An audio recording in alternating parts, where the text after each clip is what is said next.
Welcome back to Let's Play Civilization. In the last time we came across these Germans. Alright, so I'm going to get rid of that swamp by irrigating it. It'll take a while, but I don't really have anything better to do with that settler at the moment. And once you irrigate the swamp, it will become a grassland, which is good. Kick Your Ass builds a barracks. And now it will build catapults to send towards the Germans. I haven't really explained the functions of the settlers. Wow, the Indians are a real pain in the asses, it looks like. Okay, so what settlers can do is build a barracks. Barracks are free, by the way. They're the only free city improvement for now. They will cost money later. Anyway, settlers can perform a few functions. They can do what I'm doing now, is build roads and irrigation. Roads will... Bye-bye, Romans. Go away, Germans. Roads will increase the amount of trade a tile produces. It'll give you one trade, meaning one extra science or gold or luxury. I can build irrigation, which... Oh, come on! Oh. Damn Indians. Alright, I'll go pyramids. Whatever. Irrigation will give you extra food from a tile. Not in grasslands under despotism, but plains they will, and hills, and just other things like that. And mining will give you extra shields, and they're particularly useful on mountains and hills. And I will mine that hill right there. And now the Germans are in for a treat, because I am going to kill them.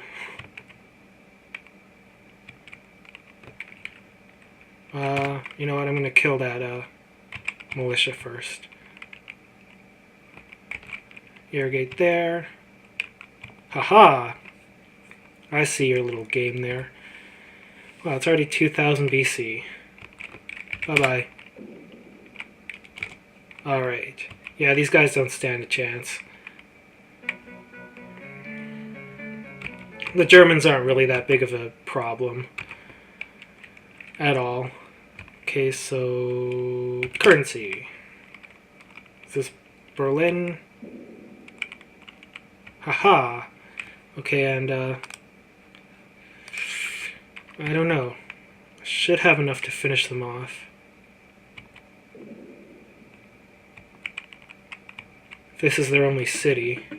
Hanging Gardens don't really care, because it will become useless soon enough. And bye-bye Germany. And they built a granary? Why? Ugh. Alright, we get pottery. When you enter an enemy city, you can get the choice of picking any technology that they have that you don't. So, that's one good thing. Alright. Barbarians. Okay, so... let's go back to... I'll just, that has a settler out, but build another settler from there. I will have this guy go...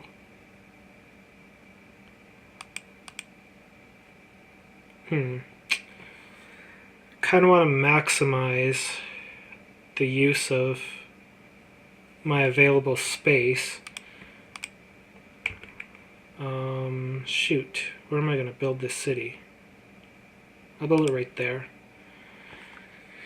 Because this is such a small island, I want to build as many productive cities as possible. That might be a little bit tough, because it's so small. I want to have... See, I can't really build anything up there, but I want to have... If I can fit 7 cities here, that would be great. Yeah, I think 7 would be good enough. I'll just leave these guys there. Ooh, second most powerful. I said go there, dummy. And I will build a ship later, but here we will build Germans are dead. Germans are dead. And phalanx, sure. But I guess it's good that they came because we already have some places that have improvements on them. So they did some of the work for me. Not too bad. And we got currency.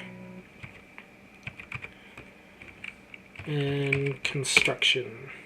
My ultimate goal for my technology is to learn railroad. And then, oh shoot. Okay.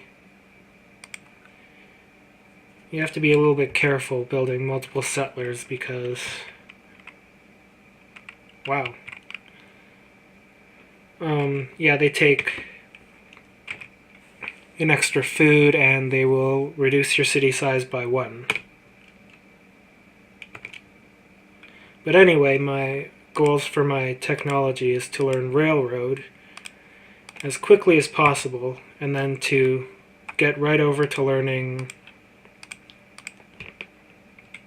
towards the automobile, which will give you armors, which are the best fighting units in the game.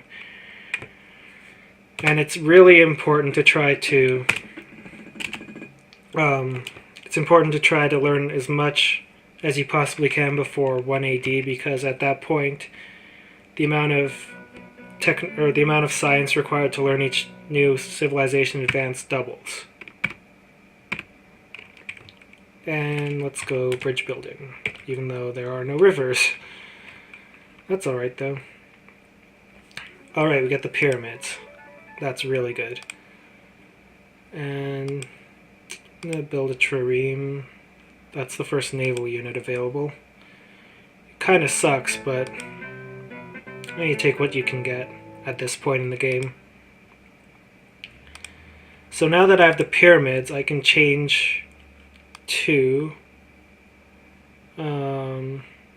any other government type, such as communism or monarchy, democracy. I want to change to democracy very, very soon, but I want to get my cities all established first. Maybe get a few improvements done before then. And that will be the way to go, I think. So, you know what, just go here and build a city. Yeah. Germans are dead. Okay, so that will be... I will build a city right here. And that will be my last city.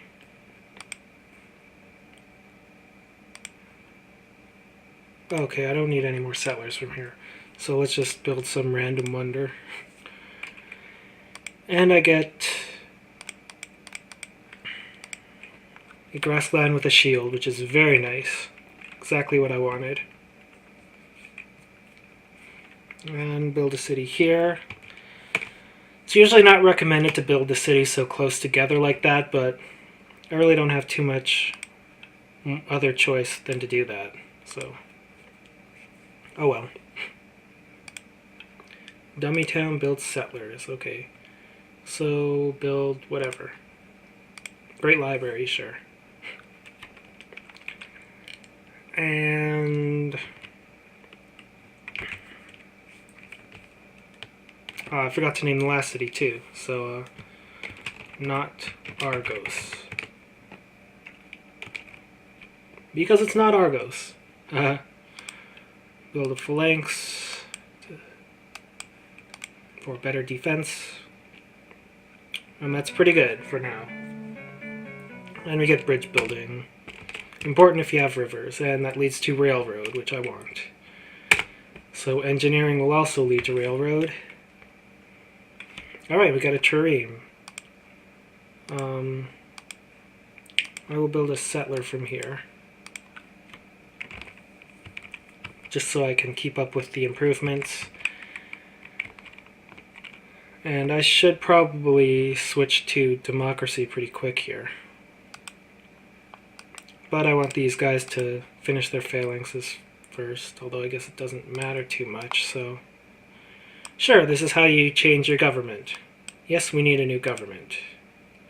And... next turn...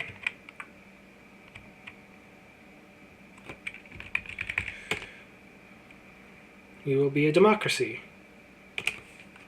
And I need to get rid of these guys, because all of your military units will make the city that they come from very unhappy.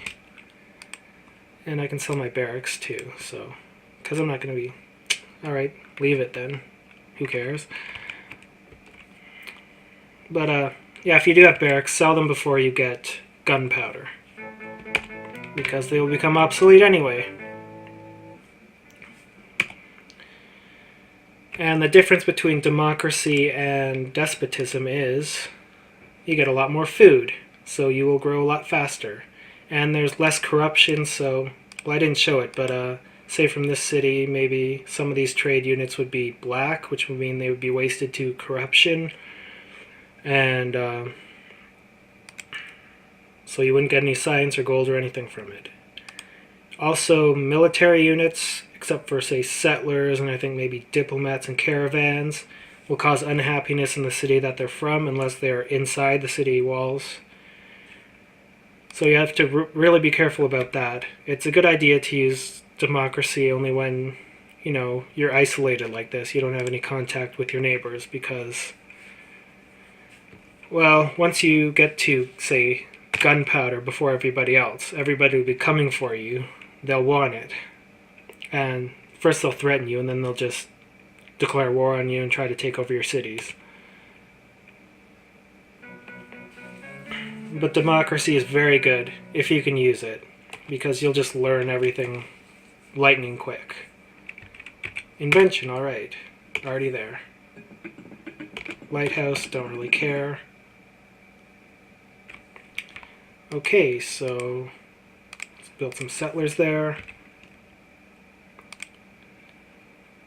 And build something there, I don't care. Oh, not a coliseum, actually. Those cost a lot of money. They keep people happy, but they are very expensive. Let's build a road there.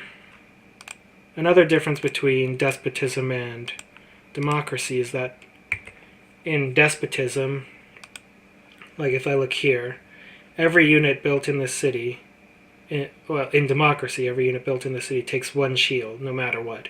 In despotism, you get a free unit per citizen in your city, so if I were back under despotism, these two units here wouldn't be using shields. Also, settlers use one extra food unit, so you have to be careful about that.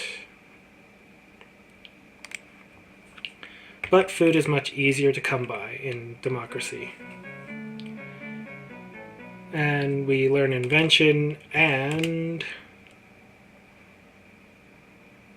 our science guy changes. Well, all of our advisors change. I haven't really been using them, but they do change. So, let's go ceremonial burial. And sure, I'll do a few more turns, why not? And everything's going well. It looks like Corinth builds settlers. Alright, so Great Wall, who cares? Alright, so I'm going to clear that swamp up there. Irrigate there.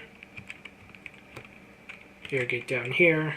I think I'll try to leave the forests intact for as long as I can. They give you extra shields, which is always nice.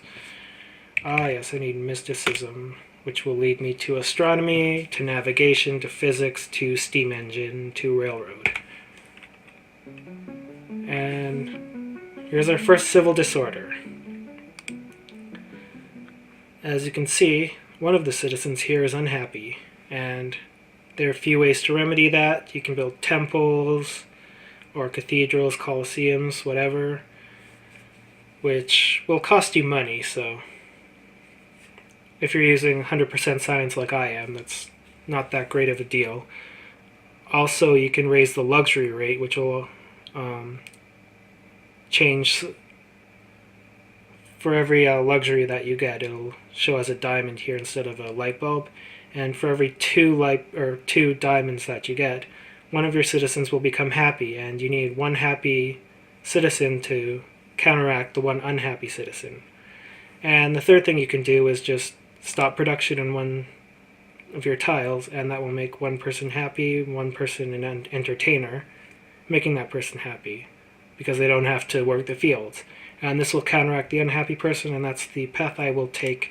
And I will save the game, and next time we will continue trying to get to railroad and then eventually to automobile. So see you next time.